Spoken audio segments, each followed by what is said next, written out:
មានរឿងអ្វីកើតឡើង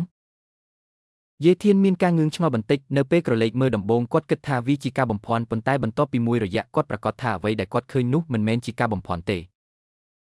តើនេះជាម្រាមដៃមាសសមត្ថភាពបន្លំមែនទេប្រហែលជានេះជាទេពកោសល្យលាក់កំបាំងរបស់ខ្ញុំយាយធានគិតមួយសន្ទុះរួចក៏ដឹងយាយយូមានអាយុត្រឹមតែ13ឆ្នាំប៉ុណ្ណោះហើយមិនទាន់ដល់អាយុសម្រាប់ការហ្វឹកហាត់នៅឡើយទេប៉ុន្តែទេពកោសល្យហ្វឹកហាត់ត្រូវបានកំណត់តាំងពីកំណើតដូច្នេះវាជារឿងធម្មតាទេសម្រាប់យាយយូដែលមានទេពកោសល្យហ្វឹកហាត់ទោះជាយ៉ាងណាក៏ដោយទេពកោសល្យទឹកកកជាកម្មសិទ្ធិរបស់ទេពកោសល្យក្រៅពីទេពកោសល្យហ្វឹកហាត់ដែលកម្រមានណាស់មួយក្នុងចំណោម1លានប្រសិនបើនាងដាស់វាឡើងនាពេលអនាគតនាងពិតជាអាចគ្របដណ្ដប់លើគូប្រជែងដែលមានកម្រិតដូចគ្នាហើយថែមទាំងអាចប្រយុទ្ធប្រឆាំងនឹងគូប្រជែងកម្រិតខ្ពស់ទៀតផងគេនិយាយថាបន្ទាប់ពីក្លាយជាអ្នកចម្បាំងក្បាច់គុណមនុស្សម្នាក់អាចស្រូបយកថាមពលខាងវិញ្ញាណហើយទេពកោសល្យដែលលាក់ទុកនឹងភ្ញាក់ឡើងយឺតប៉ុន្តែមនុស្សដែលមានទេពកោសល្យផ្សេងទៀតគឺកម្រមានណាស់ខ្ញុំមិននឹកស្មានថាប្អូនស្រីរបស់ខ្ញុំមានទេពកោសល្យទឹកកកដ៏កម្រនោះទេប៉ុន្តែតើទេពកោសល្យរបស់ខ្ញុំគ្រាន់តែជាការអាចមើលឃើញទេពកោសល្យរបស់អ្នកដទៃមែនទេយាយធានមានអារម្មណ៍ថាទេពកោសល្យរបស់គាត់ពិតជាមិនសាមញ្ញប៉ុន្មានទេមិនយូរប៉ុន្មានគាត់បានសាកល្បងរឿងខ្លះពេលគាត់ប៉ះប្អូនស្រីរបស់គាត់បានរកឃើញថានៅពីក្រោយទេពកោសល្យដាំដុះនៅក្នុងការបង្ហាញនិមិត្តមានជម្រើសមួយដើម្បីចម្លងនោះមានន័យថាគាត់អាចចម្លងទេពកោសល្យកម្រិតទាបរបស់ប្អូនស្រីគាត់បានទោះជាយ៉ាងណាក៏ដោយគាត់មិនអាចចម្លងទេពកោសល្យទឹកកកបានទេព្រោះវាមិនទាន់ភ្ញាក់ឡើងតើអ្នកចង់ចម្លងទេ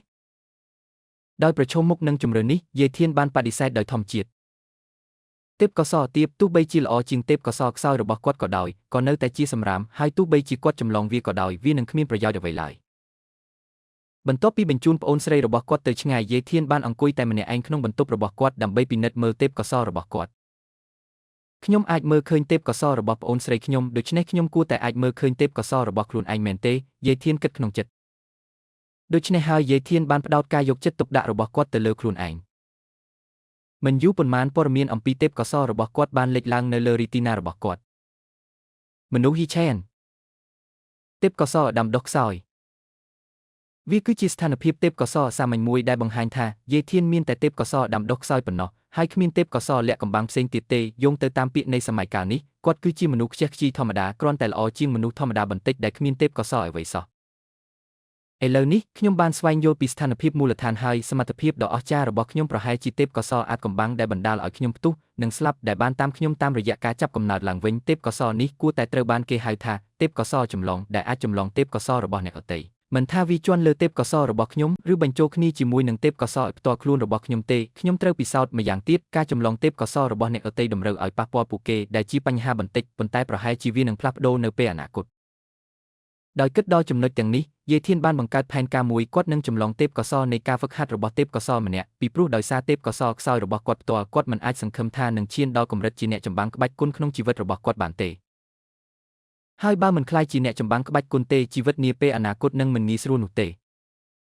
ឪពុកម្ដាយរបស់ហ៊ីឈៀនត្រូវបានសម្លាប់ដោយសត្វសាហាវកាលពី1ឆ្នាំមុនឥឡូវនេះមានតែគាត់និងប្អូនស្រីរបស់គាត់ប៉ុណ្ណោះដែលនៅសេសសល់ក្នុងគ្រួសាររបស់ពួកគេនេះគឺជាស្ថានភាពបច្ចុប្បន្នរបស់គ្រួសារជាច្រើនខណៈដែលមនុស្សជាតិនៅតែបន្តរស់រានមានជីវិតនៅក្នុងសម័យកាលនេះមនុស្សបានស្លាប់ជារៀងរាល់ពេលហើយគ្រួសាររាប់មិនអស់ត្រូវបានបំផ្លាញកន្លែងដែលយាយធានរស់នៅគឺជាមូលដ្ឋានតូចមួយហៅថាមូលដ្ឋានលីនហៃមូលដ្ឋាននេះមានប្រជាជនសរុបចំនួន300,000 នាក់ដែលក្នុងនោះមានតែប្រហែល 1000 នាក់ប៉ុណ្ណោះជាអ្នកចម្បាំងទាំងនេះមានសិទ្ធិពិសេសដែលមនុស្សធម្មតាមិនអាចទទួលបាន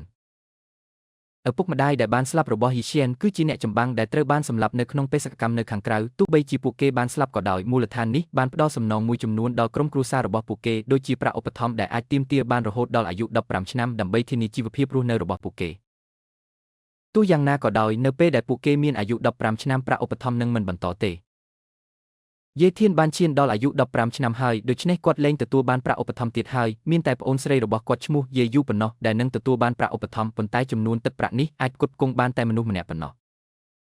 បងប្អូនបង្កើតទាំងពីរនាក់នៅក្មេងហើយគ្មានវិធីរកលុយទេដើម្បីសន្សំប្រាក់គាត់និងប្អូនស្រីរបស់គាត់ថែមទាំងឈប់រៀនមុនអាយុទៀតផង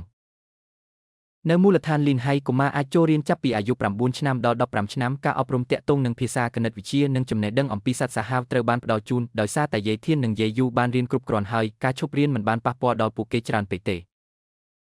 ឪពុកម្ដាយខ្ញុំបានបន្សល់ទុកមរតកតូចមួយយាយធានគិតទោះបីជាវាមិនច្រើនក៏ដោយវាគ្រប់គ្រាន់សម្រាប់ខ្ញុំរស់នៅបាន2-3ឆ្នាំប៉ុន្តែចុះអនាគតវិញប្រសិនបើខ្ញុំមិនខ្លាចជាអ្នកចម្បាំងទេខ្ញុំនឹងត្រូវធ្វើការឲ្យអ្នកដទៃ នោះមិនអាចទៅរួចទេគាត់នឹងមិនធ្វើបែបនោះក្នុងជីវិតរបស់គាត់ឡើយការខ្លាយជាអ្នកចម្បាំងក្បាច់គុណគឺជាផ្លូវចេញតែមួយគត់នៅក្នុងសម័យកាលនេះខ្ញុំនឹងចេញទៅក្រៅហើយដើរលេងតាមដងផ្លូវបន្ទាប់ពីសម្រេចចិត្តរួចយាយធានបានណែនាំប្អូនស្រីរបស់គាត់ឲ្យនៅផ្ទះរួចក៏ចេញទៅតែម្នាក់ឯងដងផ្លូវនានាពោពេញដោយមនុស្សចេញចូលច្រើនភាគច្រើនជាមនុស្សសាមញ្ញខ្លះជាសិស្សក្បាច់គុណហើយមានតែមួយចំនួនតូចប៉ុណ្ណោះដែលជាអ្នកចម្បាំងក្បាច់គុណអ្នកចម្បាំងក្បាច់គុណទាំងនេះបានបញ្ចេញរស្មីដ៏ខ្លាំងក្លាដែលធ្វើឲ្យវាពិបាកដកដង្ហើមប្រសិនបើនរណាម្នាក់ចូលទៅជិតពេកទេពកសោឲ្យទៀបទេពកសោឲ្យទៀបទេពកសោខ្សោយទេពកសោឲ្យទៀបនៅពេលដែលយីឈៀនដើរលេងគាត់បានរកឃើញថាមនុស្សភាគច្រើនមានទេពកសោខ្សោយឬទៀបគាត់មិនបានឃើញមនុស្សច្រើនអ្នកដែលមានទេពកសោជាមូលដ្ឋានទេលើកលែងតែអ្នកចម្បាំងមួយចំនួនតូចប៉ុណ្ណោះ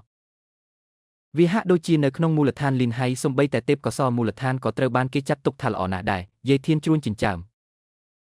ប៉ុន្តែវាសមហេតុផលមូលដ្ឋានលីនហៃគ្រាន់តែជាមូលដ្ឋានតូចមួយប៉ុណ្ណោះហើយមនុស្សខ្លាំងបំផុតរបស់វាត្រូវបានគេនិយាយថាគ្រាន់តែជាអ្នកចម្បាំងក្បាច់គុណដ៏អស្ចារ្យម្នាក់ប៉ុណ្ណោះទេពកសោទៀបអាចត្រូវបានបណ្ដុះបណ្ដាលដល់ដំណាក់កាលដំបូងនៃអ្នកចម្បាំងក្បាច់គុណខណៈពេលដែលទេពកសោមូលដ្ឋានធានាថានឹងក្លាយជាអ្នកចម្បាំងក្បាច់គុណជាមួយនឹងឱកាសតិចតួចដើម្បីក្លាយជាអ្នកចម្បាំងក្បាច់គុណវរជុនទេពកសោខ្ញុំធានាថានឹងក្លាយជាអ្នកចម្បាំងក្បាច់គុណវរជុនជាមួយនឹងឱកាសតិចតួចដើម្បីក្លាយជាអ្នកចម្បាំងក្បាច់គុណដ៏អស្ចារ្យអ្នកចម្បាំងដ៏អស្ចារ្យនៃមូលដ្ឋានលីនហៃមានវ័យចំណាស់ណាស់ហើយប្រហែលជាមានទេពកសោខ្ញុំប៉ុណ្ណោះទេពកសោកម្រិតមធ្យមយ៉ាងហោចណាស់ត្រូវរកអ្នកដែលមានទេពកសោកម្រិតមធ្យមដើម្បីចម្លងយាយធានគិតខ្ញុំមិនអាចចូលទៅជិតអ្នកចម្បាំងទាំងនោះបានទេប្រសិនបើខ្ញុំប៉ះពួកគេខ្ញុំអាចនឹងត្រូវគេសម្លាប់អ្នកចម្បាំងដែលសម្លាប់មនុស្សធម្មតាអាចបណ្ដាលឲ្យមានការផាកពិន័យតែប៉ុណ្ណោះជាពិសេសសម្រាប់មនុស្សដូចជាខ្ញុំដែលគ្មានប្រវត្តិខ្ញុំមិនអាចប្រថុយចម្លងទេពកសោរបស់អ្នកចម្បាំងបានទេមូលដ្ឋាននេះមានមនុស្ស300អ្នកហើយទេពកសោចម្លងរបស់ខ្ញុំអាចមើលឃើញទេពកសោរបស់អ្នកដទៃបានតែក្នុងរង្វង់3ម៉ែត្រប៉ុណ្ណោះចម្ងាយនេះខ្លីពេកវាយឺតក្នុងការត្រួតពិនិត្យម្ដងមួយប្រសិនបើខ្ញុំត្រួតពិនិត្យទេពកសោរបស់មនុស្សម្នាក់ម្ដងមួយវានឹងយឺតពេកវិធីល្អបំផុតគឺស្វែងរកមនុស្សជាក់លាក់សាកសួរអំពីសិស្សក្បាច់គុណដែលមានការរីកចម្រើនលឿនបន្ទាប់មកពិនិត្យមើលទេពកសោរបស់ពួកគេប្រសិនបើខ្ញុំរកឃើញទេពកសោកម្រិតមធ្យមឬខ្ពស់ជាងនេះខ្ញុំនឹងចម្លងខ្ញុំមិនជឿថានៅក្នុងមូលដ្ឋានលីនហៃដ៏ធំបែបនេះមិនមានទេពកសោកំរិតមធ្យមសំបីតែមួយទេសិស្សហ្វឹកហាត់ក្បាច់គុណភាគច្រើនត្រូវបានប្រមូលផ្ដុំនៅក្នុងសាលាធំទាំង5នៃមូលដ្ឋានលីនហៃដរាបណាអ្នកមានអាយុ15ឆ្នាំអ្នកអាចចូលរៀននៅសាលាទាំងនេះបានលើកលែងតែសាលាដំបូងដែលទាមទារទេពកសោមូលដ្ឋានឬទំនាក់ទំនងជាក់លាក់សាលាផ្សេងទៀតមិនមានតម្រូវការទេផែនការមុនរបស់ខ្ញុំគឺដាស់ទេពកសោមូលដ្ឋានមួយហើយចូលរៀននៅសាលាដំបូងប៉ុន្តែឥឡូវនេះទោះបីជាខ្ញុំមានទេពកសោមូលដ្ឋានក៏ដោយខ្ញុំមិនហ៊ានទៅទីនោះទេយាយធានដកដង្ហើមធំពួកគេតម្រូវឲ្យមានការធ្វើតេស្តទេពកសោប្រសិនបើអ្នកដទៃដឹងអំពីទេពកសោរបស់ខ្ញុំហើយវាកាន់តែខ្ពស់នៅពេលក្រោយខ្ញុំនឹងត្រូវកាត់ជាបំណែកសម្រាប់ការស្រាវជ្រាវឥឡូវនេះជំរើសតែមួយគត់របស់គាត់គឺចូលរៀននៅសាលាផ្សេងទៀតតាមពិតទៅគាត់ត្រូវទៅរៀននៅមហាវិទ្យាល័យដើម្បីរៀនវិធីសាស្ត្របញ្ចុះបញ្ចូលរាងកាយសិស្សក្បាច់គុណមិនអាចស្រូបយកខៃបានទេដូច្នេះពួកគេត្រូវអនុវត្តការបញ្ចុះបញ្ចូលរាងកាយដើម្បីបង្កើនរាងកាយរបស់ពួកគេដែលអនុញ្ញាតឲ្យពួកគេមានកម្លាំងរាប់ពាន់ផោននិងក្លាយជាអ្នកចម្បាំងក្បាច់គុណ